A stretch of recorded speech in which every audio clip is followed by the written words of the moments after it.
Good afternoon, everybody, and thanks. In this presentation, I'm going to present the findings of learning from standardised reviews when babies die. This is the annual report from the PMRT for 2023, and I'm presenting this on behalf of the MBRRACE-UK PMRT collaboration. So just a little reminder about the PMRT, which is a tool designed to support comprehensive and robust review of the care of all babies who die from 22 to 23 weeks gestation up to neonatal deaths. So that's deaths after birth up to 28 days. And the idea of the tool is that it provides a standardized, systematic, multidisciplinary review of the whole pathway of care from preconception through to the death, bereavement care and follow-up.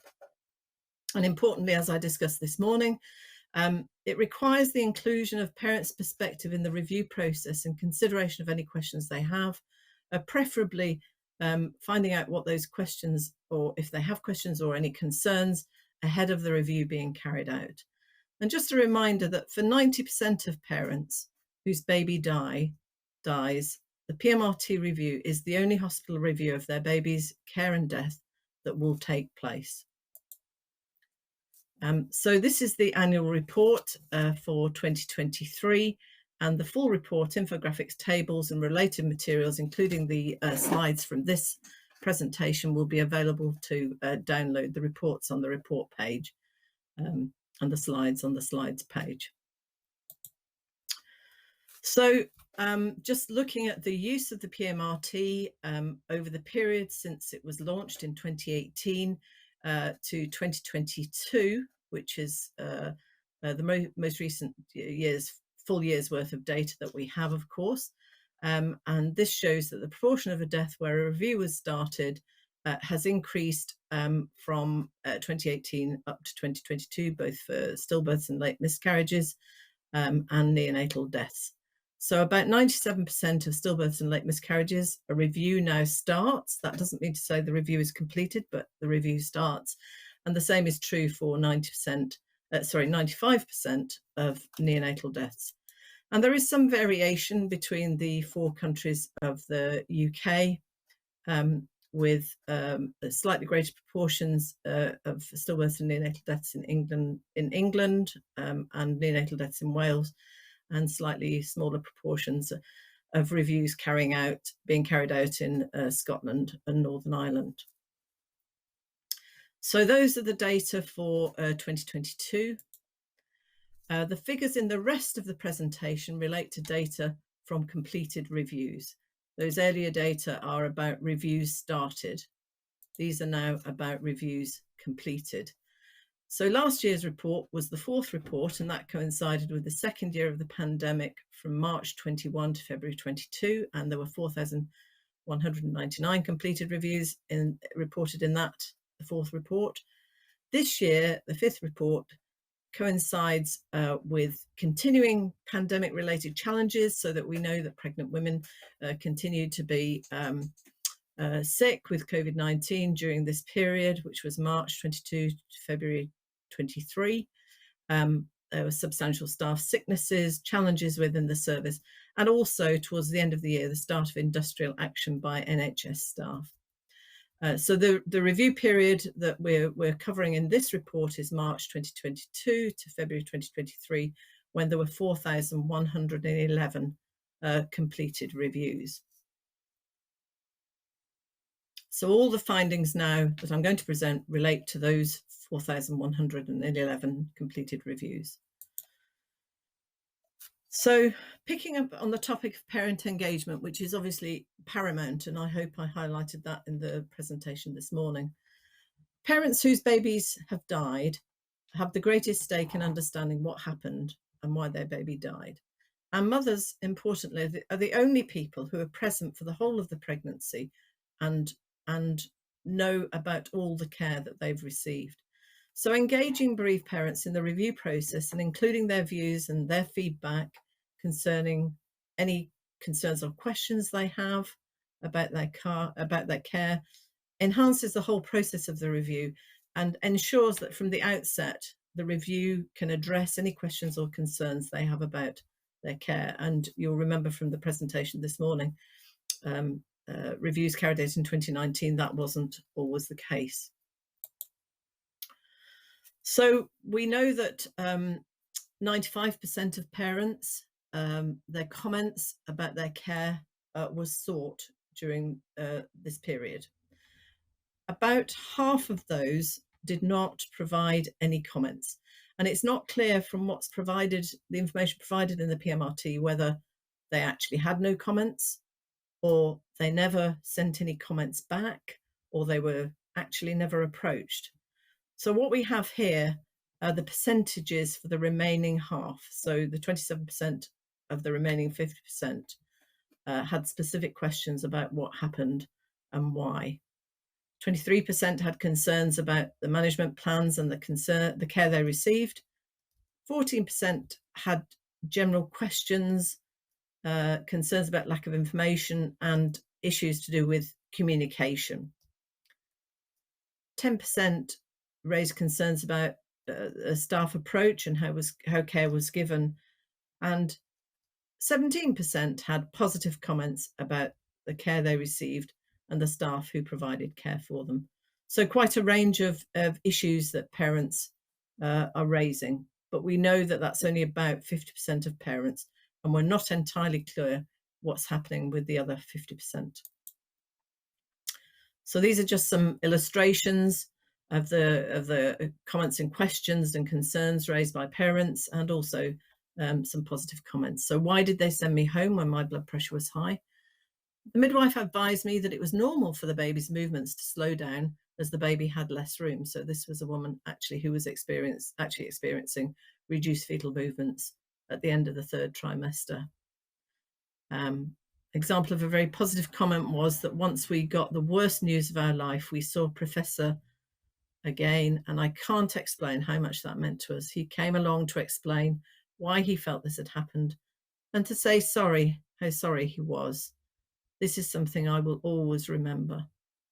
So how parents approached and what's said to them is something that will stay with them forever, because this is one of the most significant things that is going to happen to them in their life, their baby dying.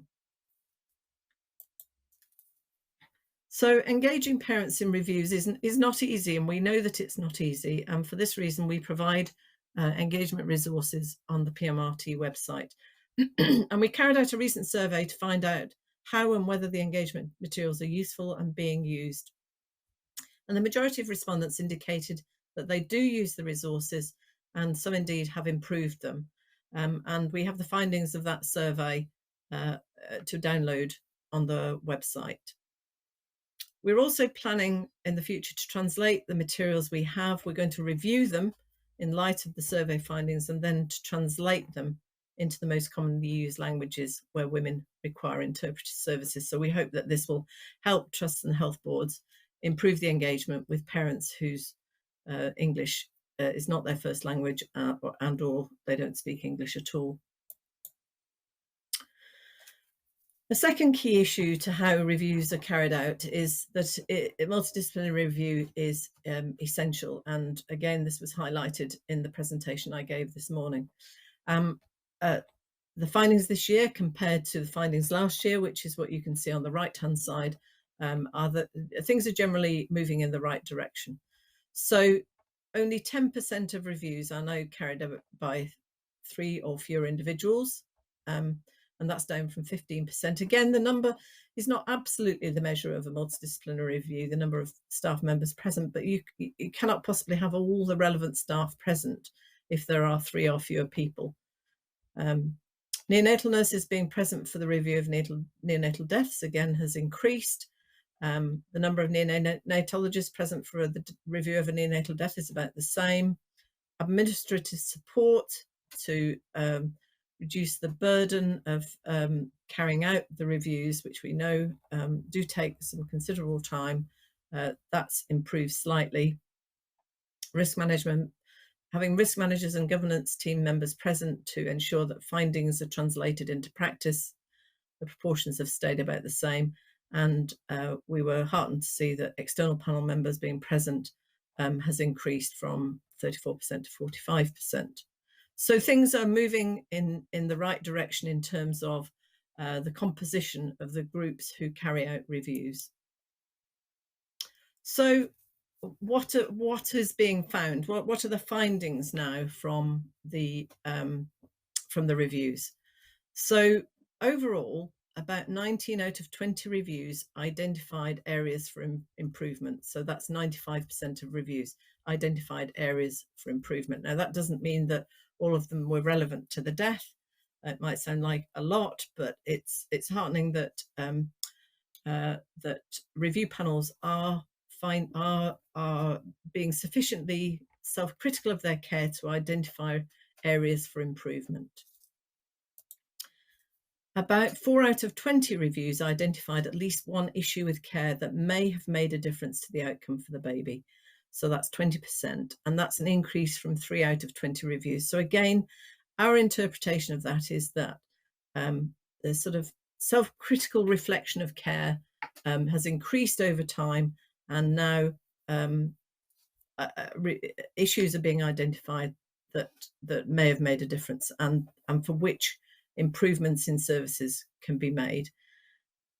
We're not interpreting this as saying that care is worse than it was previously, but that self-critical review is increasing. And the issues that we were finding relate to broadly the same issues in previous annual reports. So antenatal care issues, so that's preconception antenatal care issues which are relevant to the death.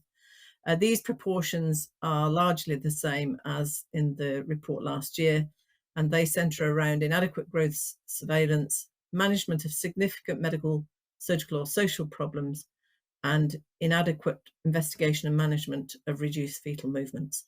So again, the 3 same top 10 issues as last year. For intrapartum care issues, again, the frequency is much the same. So with relevance to the death, fetal monitoring in labour. Again, the proportions are small, but nevertheless, these are hugely important. And it's only with small incremental changes and improvements that we're going to see an impact on the perinatal mortality rate. So fetal movement in labour, inappropriate location and setting of birth, staffing issues, assessment of maternal risk status, and maternal monitoring in labour.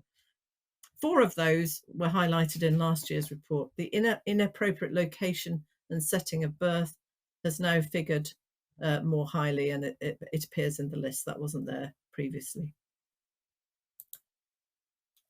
Issues with resuscitation, stabilisation, transfer and neonatal care after the baby's born.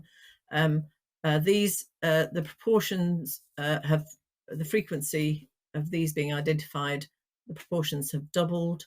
So thermal management at any stage of care continues to be an issue and is increasingly an issue that's identified.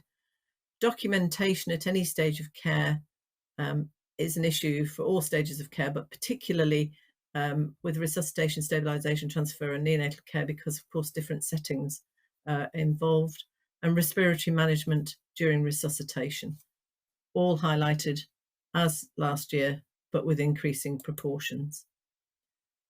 Issues with bereavement care and investigations, again, they're broadly the same proportions, with needing to transfer the baby for post-mortem, reflecting the inadequate access to postmortems, perinatal postmortems locally. And again, this is reflected in the fact that placental histology isn't always carried out by a perinatal or paediatric pathologist. A proportion have identified there's no policy for support and practical help to enable parents to take their baby home if they wish. Not all parents will, but they have the right to have the opportunity to do so. And the location and quality of bereavement care continues to be an issue, particularly in terms of the lack of soundproofing for bereavement suites. Documentation is an issue at many stages and can often make it quite difficult for the local review to assess the quality of bereavement care. This is just a reminder that we do have a national bereavement care pathway that's available, and deals with all aspects of how bereavement care should be resourced and provided. So in terms of the grading of care, I've highlighted that that grading of care has reduced by between 6 and 12% across the different stages of care here. Sorry, the grading of A, no issues with care identified, which is reflected in the fact that issues were identified affecting the outcome for 4 out of 20 reviews. So there's a decrease in the proportion graded A, and that's taken up by an increase in the proportion that graded B. So issues not relevant to the outcome, but issues that need to be addressed to improve care overall for future mothers, babies and families. So we need to identify issues, but identifying issues should not be where things stop. Action plans need to be developed in response to issues, and these need to be strong, accepting that not all action plans can be strong. We know that, but we need increasing proportions of action plans to be strong to prevent issues in the future. And strong actions are system-level changes which remove the reliance on individuals to choose the correct action. They use standardization and permanent physical or digital design to eliminate human error, and are sometimes referred to as forcing actions. So putting something into the system to ensure, electronic patient records, for example, to ensure that, for example, a woman's need for aspirin is assessed consistently, every woman is asked the same questions, would be an example of a system level change which removes the reliance on individuals to remember to do that, because they will be prompted by the electronic patient records. And you can see from these graphs, so this is the illustration comparing the proportion of action plans which are weak, intermediate or strong from last year's report compared to this year's report.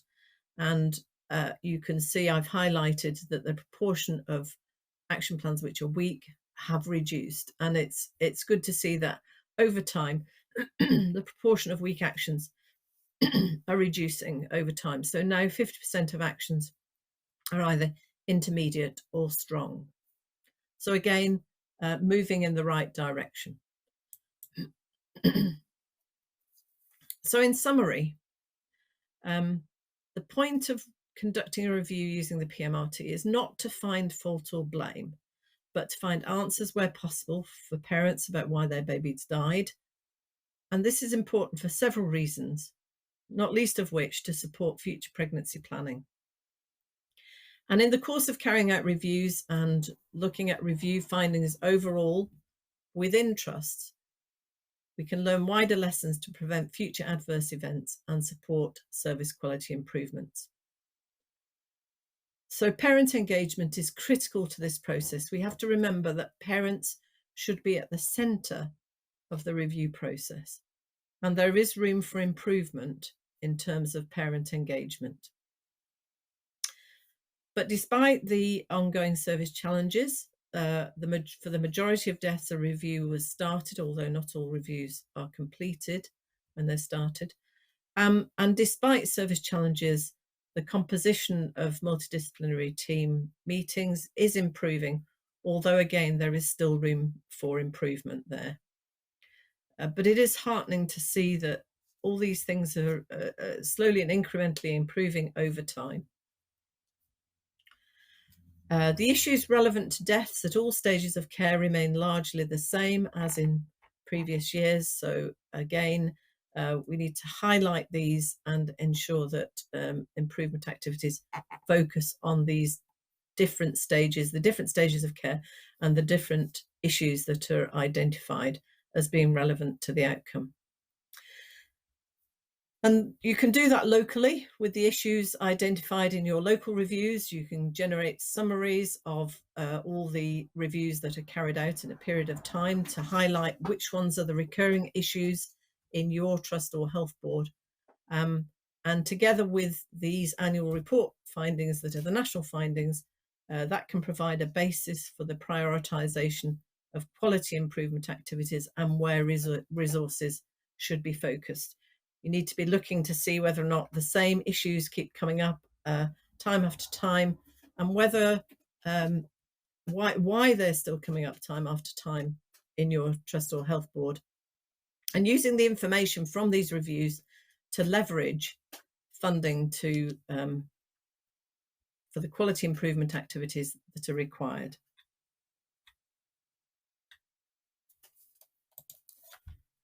So we have 5 recommendations: evaluating the approach to parent engagement, ensuring staff are trained and use the available PMRT engagement material, particularly in trust and health boards where fewer parents are engaged with the review process, because we certainly saw that there is a difference between trusts and health boards.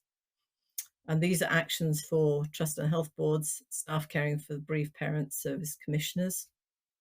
To provide adequate resourcing for PMRT teams, including administrative support. And these are actions for trust and health boards and service commissioners. And to provide adequate resourcing to ensure the involvement of independent external professionals in review teams. It's not just a resourcing, of course, it's the organisation of that, and that's a service commissioner issue. To use the local PMRT summary reports and this national report as the basis to prioritise resources for key aspects of care and quality improvement activities, and to improve quality improvement activities implemented by developing strong actions targeted at system level changes, and importantly to audit their implementation and impact. So we have some developments underway with the PMRT. We are continuing to respond to user suggestions about improvements. We are working on the integration of data with child death overview panels in England and National Child Mortality Database in England. That was work that was paused during the pandemic, but that's underway again. The single reporting portal that's being developed by NHS England, we're working with NHS England to integrate with that, so that that will become the mechanism for the notification of deaths to MBRRACE and the PMRT. We're reviewing our parent engagement materials as a consequence of the survey that we carried out with users, and we will be translating, so hopefully we'll be improving our materials and then translating them into commonly spoken non-English languages. And in January, we're starting training sessions to support the use of the PMRT, focusing on how to optimise the use of the PMRT, parent engagement, and other aspects of conducting reviews. And this will be the start of a programme of training, and the training consists of 2 half-day sessions, which will be repeated throughout the year. So those are already, that session we're starting in January, February are already full, but there will be sessions repeated later in the year. So finally, I'd like to acknowledge our funders, the users who provide suggestions for improvements to the PMRT, members of the collaboration, and importantly, the members of the PMRT development group. So thank you for your attention.